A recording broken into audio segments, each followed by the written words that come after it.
Well, well, well. Good evening.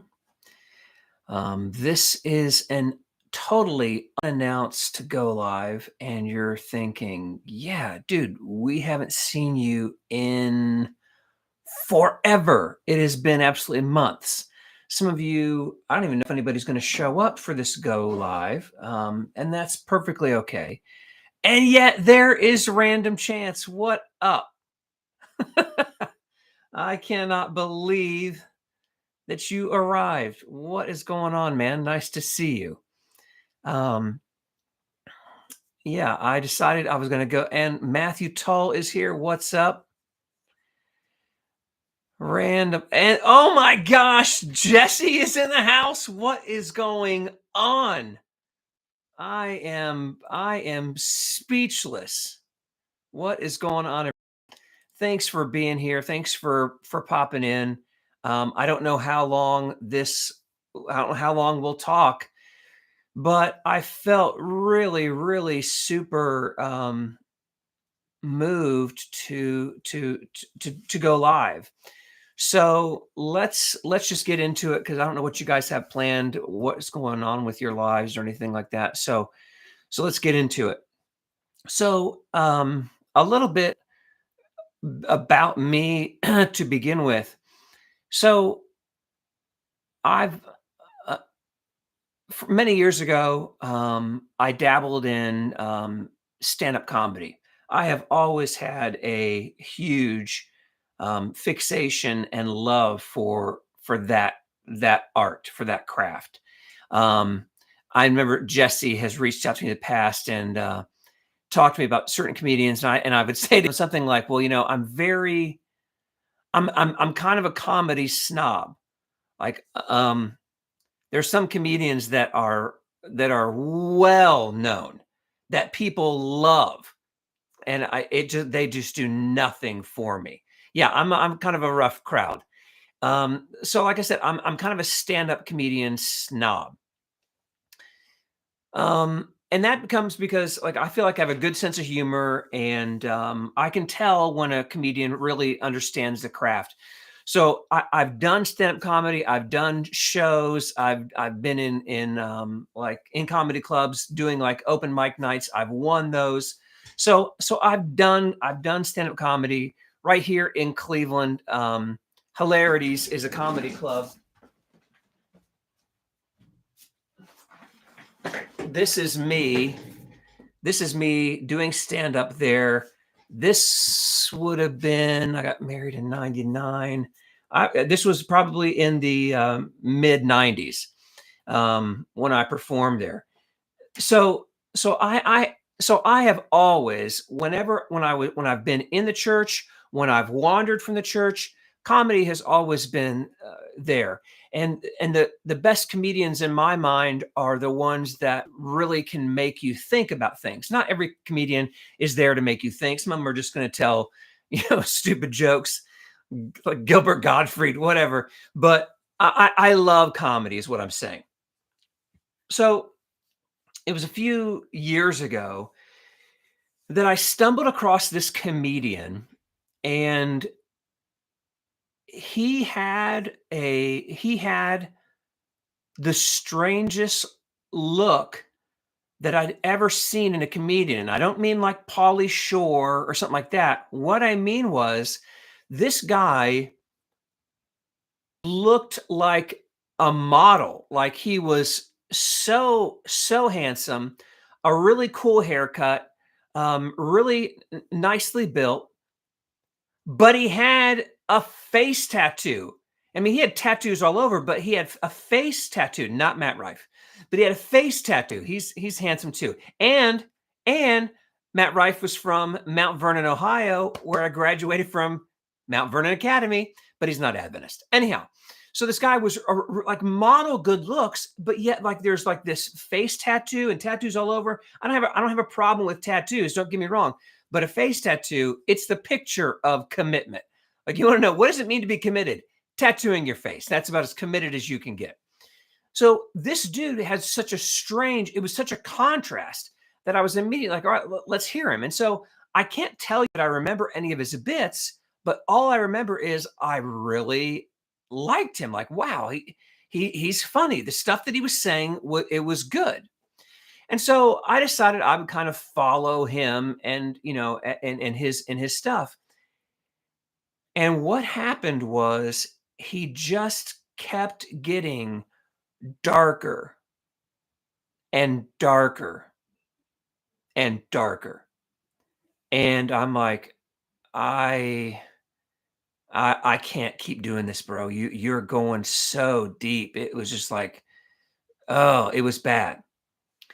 His name was Shane Smith, Shayne, Shane Smith. And so I was sitting here tonight and I was on YouTube. I was Googling, I was Googling, I was Googling what are good haircuts for a guy over 50? Because like the hair is getting longer and I have the same haircut all the time. And I'm like, what's good haircuts for guys over 50? And all of a sudden, like in my list of videos, I can see it's the guy. I can see that it's Shane Smith. I'm like, what is this? And the video is called How and Why I Changed My Life. And so I looked at it and I'm like, and all I can, and I've already commented to him on his, I'm like, I, I don't want to be disappointed. You guys know what I mean? Like if there's this person that you've always wanted to meet and you think they'd be great, like you love what they do or you love what they stand for, but you're always kind of nervous because what if they like snap at me? What if they're a jerk? What if, what if they're not as great as I have them in my head? Well, what I was feeling for this was like, what if this? Because remember, he kept going darker and darker and darker. What if I go in there and he's like, I've given my life to Satan and it's great. I'm like, I just don't want to get back into that again. But honestly, what I thought was, I thought of Russell Brand, and I'm like, man, Russell Brand has made such huge changes. I'm like, I'm like, all right, maybe he did the same. And so I watched it. It's like 31 minutes long. It's precisely that. It's precisely that. And it's almost, what's crazy to me is that it appears to be like over the last 2 years, the last year or 2 years. And now he is Catholic. This guy, Shane Smith, um, you guys can watch his video. It is literally called How and Why I Changed My Life. Actually, I have it up here. I'll put the link right here in this chat. So if anybody here wants to go see it, you can go see that. And what was I saying? In this video, he kind of tells that of everything he was doing. He doesn't get into details about his life, but he you understand what he was into. But he said that he was trying to figure out like what groups are really being supportive of the poor and the middle class, and he found out that it wasn't like all these liberal things that he was a part of. It was these super conservative things like the Catholic Church. And over time, I don't know what his story is. He says that you can go to this other site to listen to his conversion story. But I presume that somewhere along the way, he was introduced to somebody in the Catholic Church. And the bottom line is, as I'm watching this, God has gotten a hold of him. That is the only conclusion that I can come to, is that God captured his heart. God has regenerated his heart and his mind and brought him to life. What I can tell you, like I've titled this tonight, God is moving. Can you feel it? All I can say is that, for me, May of 23 was the time in which, for me, there was this big shift that took place in my mind, and I felt such an urgency and a need to turn back to God, to not allow myself, my sins, my terrible choices to hold me in that place anymore. And so in May of 23 is when I've talked about this. I'm not saying I heard an audible voice. I didn't, but I felt God telling me, "You're going to go to Parkside Church this Sunday," and that is exactly what I did. Um, I can't say I've never missed a Sunday, but by far I'm there. I'm a greeter at one of the doors now. I'm in one of the men's groups. My wife is going to be soon like working in the nursery, so like I'm fully in there. And shortly after that, when that happened in September of that year, yeah. In September of that year, I'm in Las Vegas with a friend that I worked with for years. And we're out to dinner. He and we both kind of sneak away from other like work responsibilities that we have that night. And we sneak away and have dinner. And I just tell him what had happened to me and what God did. And shortly, and so he and I are both from Cleveland. We go to Las Vegas for this work thing. When we come back in here shortly after, he's sending me a message. He's like, "All right, I want to get real. I want to get real about this." And so I've been helping and kind of mentoring him as he's been walking through this. And now he was born and raised Catholic. He knows where I stand on Catholicism. We go back and forth, and I don't think he's fully comfortable with a lot of the things that they teach. Um, all that to say, so there's a movement for him. There's the Russell Brand thing. There is Chris Pratt. Chris Pratt from the whole Marvel world, and he played Andy on Parks and Recreation. Those guys, all of a sudden, he's had this regeneration. And so then you have Russell Brand. You have people like on Joe Rogan. I see comedians on there all the time that are now speaking to a change that's taken place on them. And then for this guy, face tattoo guy, and I'm not lying to you when I tell you this, who is admitted to at one point in time being part of Satanism. For them to all of a sudden, for this change to happen. And this is the point I need everybody to hear tonight. It's not Shane Smith that's one day making the change. It's not me that's making the change. It's God coming in and making that change. It's God who is coming in and bringing people to life. People who are spiritually dead, he is bringing to life. And so I think that when I saw this tonight, I immediately said, I want to share this with other people as a form of edification. I also want to say this to you: if God will bring to life spiritually Shane Smith and my friend Justin and Russell Brand and all these people, why would he not bring to life my sons, my son's girlfriend, my father, my mother? Why would he not do that?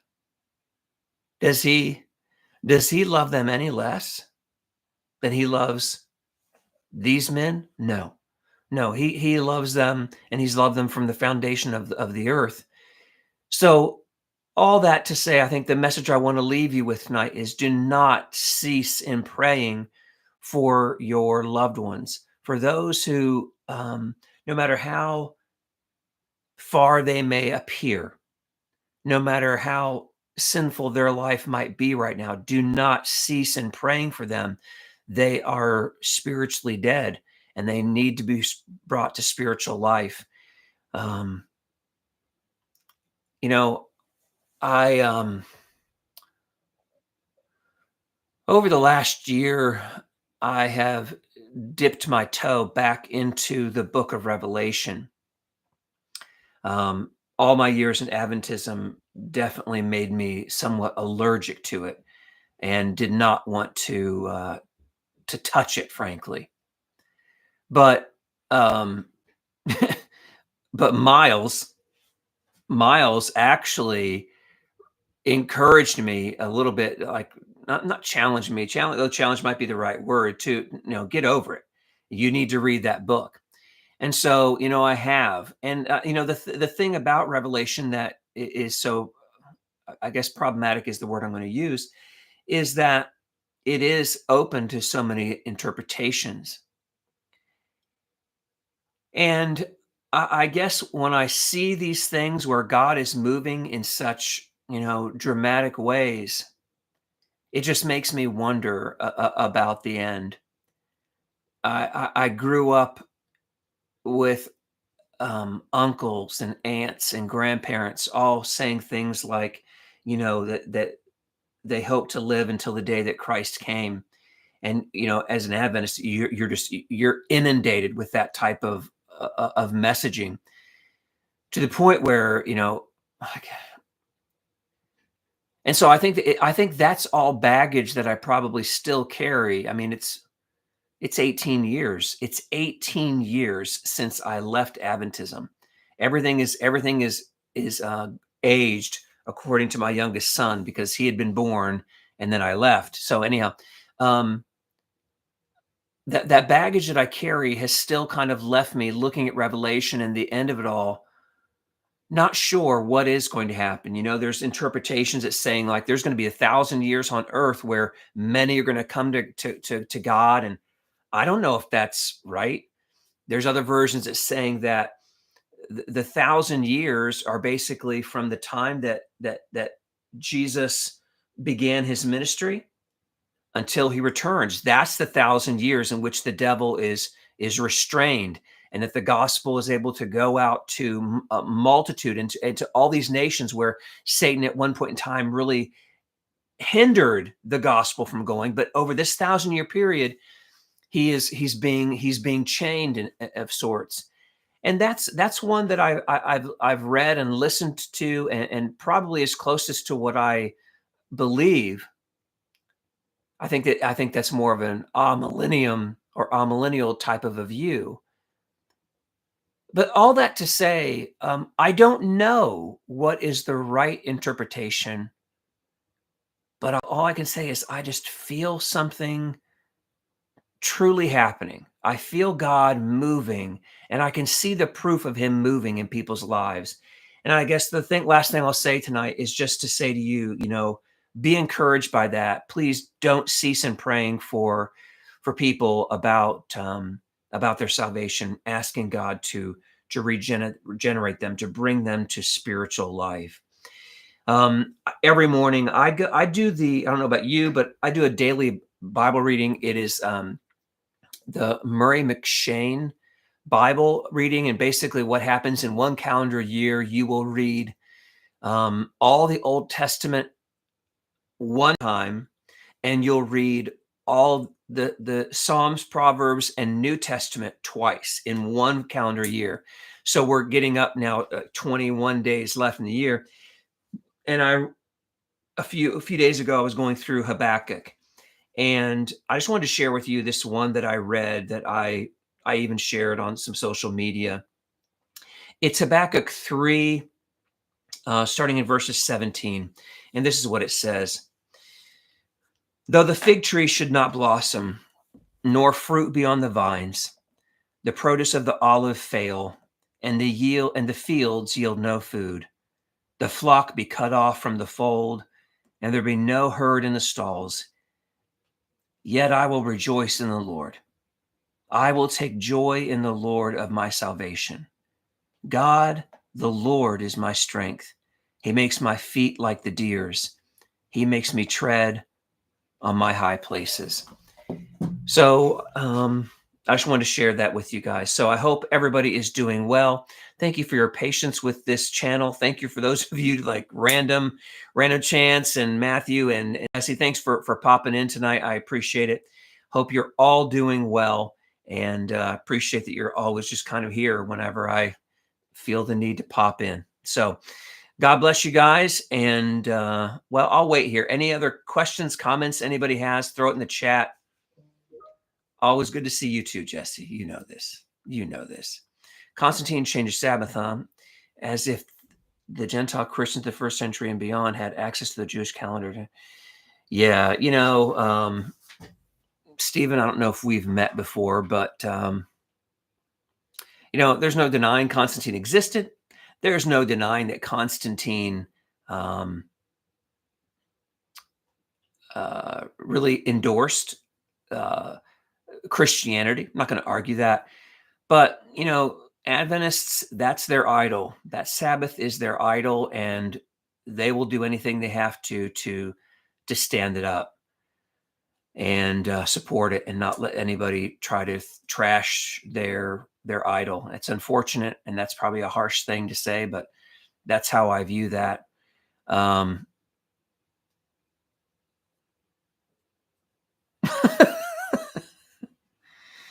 um,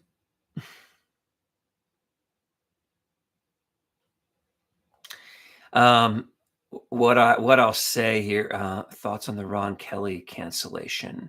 I don't think I know anything about the Ron Kelly cancellation. Yeah, it doesn't make sense. And I think something I've been thinking about as of late, especially when I read a lot more of the Old Testament, you know, when you have in Colossians where it says, do not let somebody judge you for all these things or a Sabbath day, the Adventist immediately wants to jump in there and scream, whoa, whoa, whoa, whoa, whoa, whoa. There were multiple Sabbaths. Well, sure, there's 52 of them a year. There's 52 Sabbaths a year. But they want to get into this point where they try to go, well, yes, there was the weekly Sabbath, but there were also these other Sabbaths. Well, show me that. Show me biblically where that is. When it talks in the Bible about, and he would do these things on the Sabbaths, plural, what that means is weekly, every weekly Sabbath. So for me, that this is what Adventists are always wanting to do, is to take what is very, very clear about the Scripture and they just try to blur it or to cloud up, and not allow clear Scripture to be clear Scripture. Now, they would say the same thing to me. Well, they would say, well, Scott, he says, if you love me, keep my commandments. And so, what's up, Chase? I'm glad to see you, bro. What I would say, I'm not going to argue with them. That I'll acknowledge that. Yeah. So there are some clear things that I am going to. There's some clear things that I'm going to, quote unquote, cloud up, because when he says, "If you love me, you'll keep my commandments," my response to the Adventist or the legalist, whoever they are, now you tell me which ones, because all they want to do is restrict it to the 10 commandments. And what I would say is you can't do that. There were 613 commandments that God gave his people, the children of Israel, from stuff about the clothing they were supposed to wear, what it was made of, how they were supposed to prepare their foods, how they were supposed to wear their hair. So when he said, and he gave them all. We love when somebody on one side wants to say, well, I saw a thing the other day. Well, Jimmy Carter said, well, Jesus Christ never condemned homosexuality. Well, is he part of the Godhead? Yes. Is he the lawgiver? Yes. Then he clearly said something about homosexuality, the same way he said something about bestiality, the same way he said something about adultery. And this is the stupidest thing that some people want to make this argument. He never said anything about homosexuality. He didn't say anything about bestiality either. So do you think bestiality is okay? No. So the point being this, back to the Adventist. When you say that I'm muddying the water because he says, if you love me, you'll keep my commandments, you want to restrict it to the 10. No, if you really want to live under all that again, as in that is what is going to save you or leave you lost, then you can't just do the 10, you have to do all 613. For me, what I'm telling you is I live I live by the 10 commandments. What? Yes. The 10 commandments give me a structure that I live by.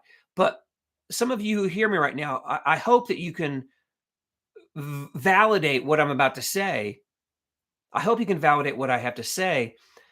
I'm not murdering my neighbor so I can go to heaven.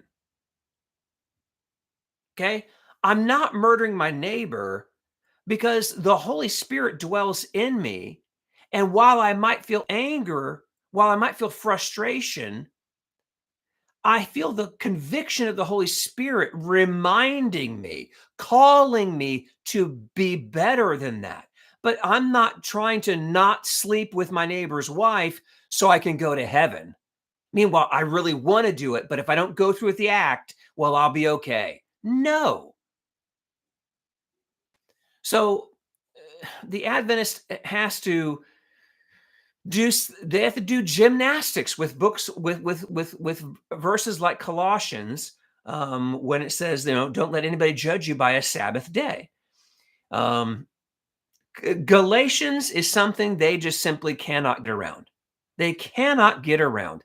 Galatians talks about there are two wives. There is Hagar and there is Sarah. Which are you going to do? And he says Hagar and Sarah represent two covenants, the old covenant and the new covenant. Which are you wanting to wrap yourself up in? Which are you going to try to achieve? I am going with the new covenant. That does not mean that I'm fine for me to do whatever I want. God forbid. And God forbid, and in this, almost in this regard as well, God forbid, because God is living within me and God has called me to himself, not just to, okay, great, I'm in, great. No. He has called me to live a life of holiness. How can I know what is holiness? What is holy is God's word, and I will live by his word. And so when it comes to this issue of the Sabbath today, I live in continual rest in the work that Jesus Christ has done on my behalf. I'll say it again to the Adventist that hears me right now. I pray you do hear me. I now live in rest 24/7, or at least I strive to live in the rest, to live in the confidence of what Jesus Christ, the work he has already done for me. Because the moment, through a lack of faith in him, I start to figure out I'm going to need to work for myself, then I've broken the fourth commandment because I am not resting. I am not resting. Now, now I do not rest from my work. I don't on the seventh day, Saturday, my day that I go and I worship and I spend in meditation and in thought and in prayer. Do I watch the Browns? Sadly, yes. But that is the day that I want to go and worship, both morning and evening service. I want that. I thrive on that. I need that. So you're getting to the Adventist, you're getting all caught up in the wrong things. You're getting all caught up in the wrong things. So let's see here. They have a whole book on Colossians 2. So you might had us read it. It was, yes, of course it is. This is what happens when you go, well, 2 plus 2 is 5. Well, or 2 plus 2 is 4. Well, it's really 4.3. Now let me show you. And then they have to, come on, I can put 2 apples and 2 apples. How many are there? 4. But no, it takes volumes of books to try to make sense out of nonsense. That's what they do. Let's see.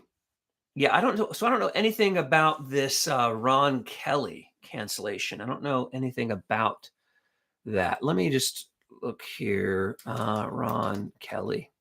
I was looking back. I got a post somebody wrote in here earlier. Canadian filmmaker. Oh no, Pastor Ron Kelly's fired from the Michigan Conference. Oh my, what's this? Is this an Adventist guy? I still can't believe this. So this was Holy cow, this is like a week ago, right? I'm reading this. I still can't believe it. Ron Kelly handled himself very well in the aftermath of the Michigan Conference's private vendetta against Conrad Vine. He sought to be. I don't know anything about this as to what this is. Is this? It must clearly be Adventist. If any of you can dumb it down for me, this is the first time I've ever heard of this person. If you had said Dwight, what was his name? Dwight Nelson. That's a name I know, but I didn't know anything about this at all. I am so far out of Adventist circles now. It's not even funny. You were in both services and hold the door just so you can see Alistair. I'm only doing the door at the evening service. Thank you very much. And I am sad that Alistair is going to be leaving. He's announced his retirement. He'll be preaching there through September of 25, and he'll still be there. He still lives in the area. His family, his grandchildren are all there, so he'll still be there. I still pray that he would preach from time to time. But if any of you ever get the chance to come to Cleveland, please do let me know that you're coming, and we'll hook up. Oh, I know what I was going to say. Somebody mentioned something to me. Somebody mentioned something. It was in a comment of a really old video, and I'm not sure how I feel about it. I'm not really sure. I'm really not sure how I feel about it. But the guy made a comment along the lines of like, I kind of like your stuff, but I can't get away from like your AC/DC poster or something.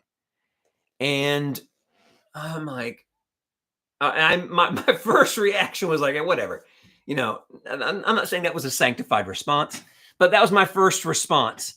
But right now, like this is, in my office here. Let me move this a little bit. In my office, I have Tears for Fears. These are just concert ticket stubs that I've been to. This was Van Halen 1984. So that's this is the Angels smoking cigarettes. I guess that's maybe not great. This was when I went and saw George Michael at the Richfield Coliseum in '89. And then this one is Toad the Wet Sprocket. But I know that over time I've had, different records on there. I guess I may have had AC/DC up there. It's possible. But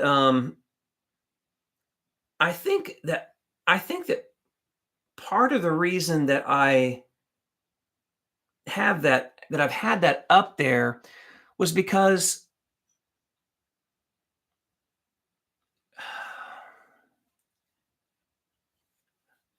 I listen to that music, I guess, differently.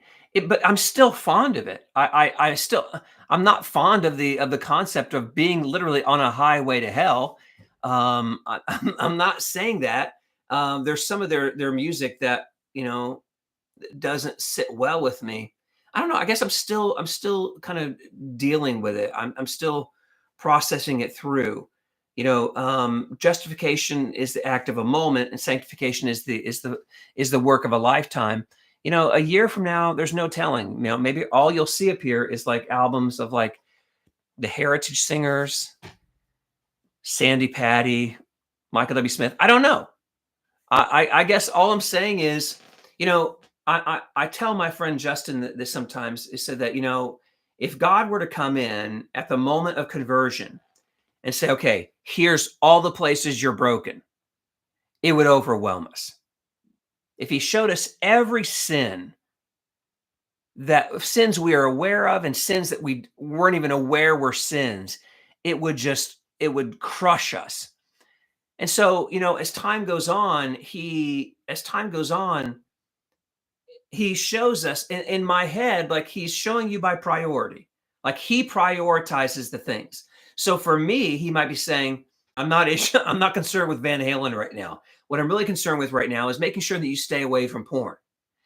Whereas somebody else, he may address the music they're listening to before he addresses, I don't know, their drinking problem. I don't know, but I trust that he addresses the things in the order and in the time that he sees fit.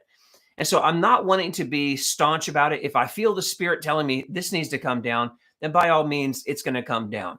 But at the same time, I'm not trying to upset anybody or you know, uh, I don't want to be a stumbling block to anybody, but anyhow. Oh, sorry. Actually, my bad. You meant former Adventist cast or whatever. The F stands for. I thought you meant your your address. So, all right. Anything else, anybody?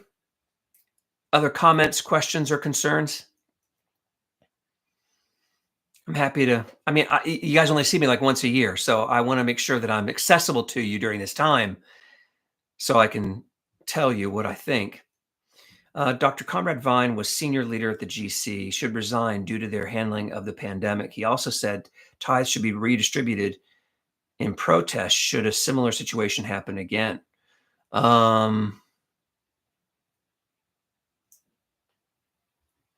So Matt, can you tell me what do you mean their handling of the thank you, Jesse. What do you mean their handling of the pandemic? What did they do or what did they not do? Curious. I'm also curious. No, I won't go into that. So let me know what they did, Matt. Any other questions, comments, or concerns? Boy, I'm so glad I've not been swatted again. That's so nice to not have police in your house. You guys want to hear about this one? Not allowing religious exemptions. What do you mean by that? He should resign due to their handling of the pandemic. So they did not allow certain bodies they didn't allow certain maybe churches, local congregations request religious exemption? Like for like the vaccine or for worship services? Sorry, but this is all new to me. While you're answering that, Matt, I can tell you. So this past weekend, I'm part of this this benefit Christmas concert. It's called the Christmas Groove, and it was on Friday night and Saturday afternoon and Saturday night. And if you care to watch it, here is a link to the whole show. It was live streamed. And so that was Friday. Listen to what I'm going to say to you. You ready? Here it comes. On Thursday afternoon, 5:36, my oldest son gets into an accident because it started snowing really bad here. He's fine. Everybody's fine. He got into an accident at 5:36 on Thursday.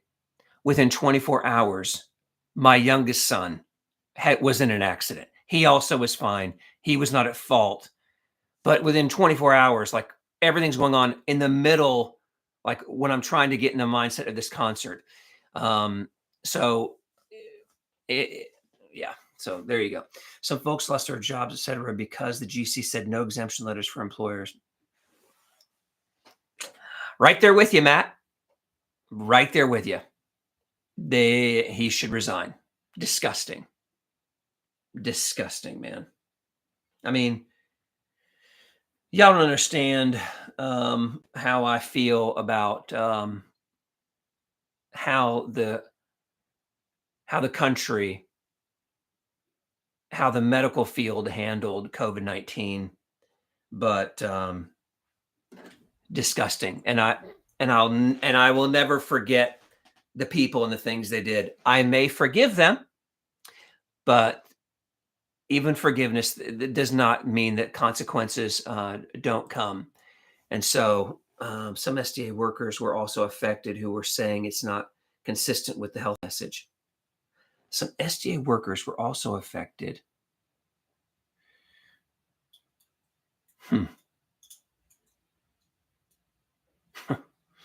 Yeah. The company I work for, when Biden, let me just tell you, I don't care. You can follow me on this page or not. You don't know how happy I was when Trump won. You may never know how happy I was when Trump won.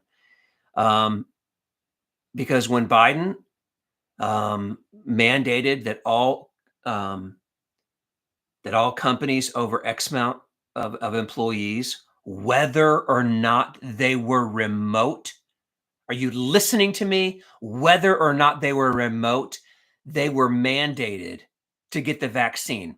May I ask, point out again, an untested vaccine, and to call it a quote unquote vaccine is a stretch of all stretches.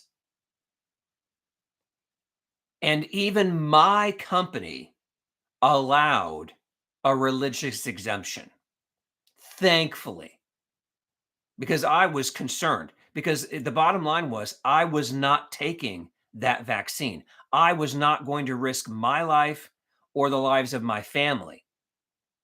I don't care what Joe Biden thinks or thought. And what's really so strange, let's just go back to 2020 or actually 2019, or whenever the virus was here, and Operation Warp Speed, which Trump did and which I objected to. All I can remember is Kamala Harris saying, well, when it comes out, when it comes out, I will not be taking that vaccine. That's what she was saying in 2019. I won't be taking that. But sure enough, when Biden gets in, oh well, now it's all safe, and now in fact you're going to be mandated. Oh my gosh! So no, so I can forgive people for mistakes they've made, but that does not mean that they should not suffer the consequences for the things that they've done. Whether it's the GC, yes, and dude, you guys, you don't follow me on social media, which is perfectly fine, but I was a warrior during during COVID. All I kept, I know I drove my wife nuts. I know I had friends that unfriended me and have never been back, because all I kept doing was just trying to share insight into why masks make no sense. Why masks and this virus, you might as well have a chain link in front of your face, thinking this will keep me safe. It's not going to keep you safe. And the vaccine nonsense. And it was stunning. It was stunning to me to see the speed with which people just jumped on board. No hesitation at all to the reality. And this is not new. This is not an RFK thing that just came out in the last 6 months. The fact that we knew ahead of time that the drug companies, they're protected. If this warp speed, if this vaccine turns out to kill 50% of the population, well, we have immunity. The drug companies will never pay a consequence for that. And at one point in time, we have zero confidence in drug companies. But now, because we're so terrified of this big bag monster that is predominantly killing people 70 years and up with multiple comorbidities, that's the group that is affected by it. Not 50-year-olds, not 7-year-old kids, 70 years up with comorbidities. That's the group. But suddenly we, who have no confidence and no trust in drug companies, when this big bad monster, where we're being told it's wiping everybody out, we suddenly line up. Give me the shot and just wait. How many boosters do I need? Give it to me. Unreal. Like, to this day, I wish, that's going to sound terrible. To this day, when I hear people like, well, I got COVID again. I always want to go, were you vaccinated? Were you vaccinated? Because some of the people, I just kind of know their life, and you kind of know the way they view life, and you just know they were vaccinated. You know they lined up for that vaccine. And I'm thinking, is there any part of you that maybe regrets it? Because you continue to get it. Like right now, I have people, friends who are sick as dog right now. They seem to get sick all the time. Meanwhile, natural immunity, baby. Natural immunity. Meanwhile, like they keep getting, and I always just think to myself, I just wonder. I really do wonder. Well, boy, that really came out of nowhere, didn't it? I regret the shame. Oh, dude, my doctor tried to get me to do that, and I'm like, I think I'm going to pass. I think I'm going to pass. And my grandmother had shingles, so I know it's possible. But it's a sad thing. It's a sad thing that the public trust is so valuable. It's so needed, but it doesn't take a lot. It's a delicate balance, and it doesn't take a lot to lose that public trust. And that is precisely what they've done. 6 feet distancing here in Ohio, curfews at 10 p.m. because COVID can't come out. You know, it only comes out at 10 o'clock at night. Everybody knows that. And essential businesses, liquor store, essential business, churches closed, and we didn't bat an eye. Stunning, man. It's just the way American people rolled over. Oh, oh yeah, rioters. Come on, you don't need a mask. This is your right. Love of money is the root of all evil. You got that right. You got that right. Well, it's been, I don't know how long I've been talking. 46 minutes. Oh, it's really not so bad. Normally I'm at an hour or 2 hours. Uh, all right. That's all I have for tonight. I appreciate you guys chiming in and hanging out with me. It's winter, so I'm not golfing. I'm not doing anything like that. So maybe don't hold me to it. I may try to check in with you a little bit more often over these winter months. It might be good for all of us. So, all right, everybody, God bless. Keep praying. Pray for your unsaved friends and ask that God would be gracious to them and bring them to life spiritually. It's so necessary. So, all right, everybody, God bless. We will see you next time. And Merry Christmas to you guys too. See ya.